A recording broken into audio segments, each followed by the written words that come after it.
அலைக்கும் வரஹ்மத்துல்லாஹி வபரகாத்துஹு.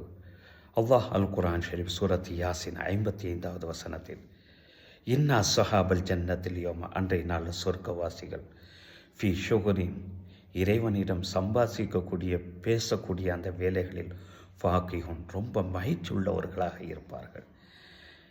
அப்படிப்பட்ட அந்த பாக்கியசாலிகள் யார்? நபித்தோழர் அப்துல்லாஹ் இப்னு மசூத் ரலியல்லாஹு தஆலா அன்ஹுமா அவர்கள் அறிவிக்கக்கூடிய இந்த ஹதீஸ் அதை தெரிவிக்கிறது. இது சஹீஹ் முஸ்லிமில் பதிவு செய்யப்பட்டு இருக்கிறது. ஆரம்ப காலத்தில் நபிகள் நாயகம் ஸல்லல்லாஹு அலைஹி வஸல்லம் அவர்கள் தொழுது கொண்டிருந்தார்கள் என்று சொன்னால் அவர்களுக்கு நாங்கள் சலாம் சொல்லக்கூடிய வளமை உள்ளவர்களாக இருந்தோம். அதற்கு நபி ஸல்லல்லாஹு அலைஹி வஸல்லம் பதில் சொல்வார்கள். நாங்கள் ஒரு காலத்துக்கு நஜ்ஜாசி மன்னனை சந்திப்பதற்காண்டி சென்றோம்.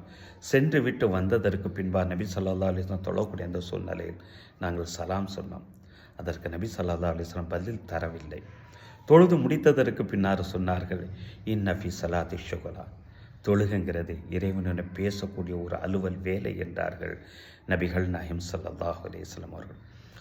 இப்பொழுது யோசியுங்கள், இறைவனிடம் மகிழ்ச்சியாக பேசக்கூடிய அந்த மக்கள் யார்? தொழுகையில் இறைவனுடன் மட்டும் தொடர்பு கொண்டு இருக்கக்கூடிய, பேசிக்கொண்டு இருக்கக்கூடிய அந்த மக்கள் தான் அந்த பாக்கியசாலிகள். நம்மளுடைய தொழுகை இத்தகையதாக இருக்கிறது. தொழுகைக்கு வரக்கூடிய அந்த நேரத்தில் கூட செல்போனுடன் தொடர்புள்ளவர்களாகத்தானே நாம் இருக்கிறோம்.